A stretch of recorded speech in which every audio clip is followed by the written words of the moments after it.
দ্বিতীয় কবিতা রাজবস্ত্র। রাজার কাপড় কোথায় আজ প্রশ্ন অবান্তর। একাল গিয়ে সেকাল এলো রাজা অনন্তর। সূক্ষ্ম থেকে সূক্ষ্মতর বস্ত্র পরেন অঙ্গে।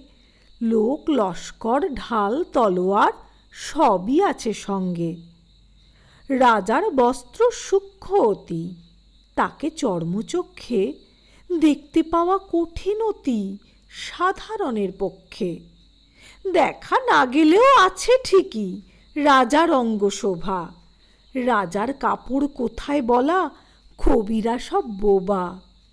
রাজার কাপড় জরুরি নয়, এটা বোঝাই ভালো। রাজার উঠোন হয় না বাঁকা, উঠোন ভরা আলো। রাজার কাপড় যেসব প্রজা পায় না দেখতে চোখে, লজ্জা তারই, লজ্জা তারই। সেই লজ্জার ঝোঁকে নিমীলিত নেত্রে থাকেন সেসব সাধারণ।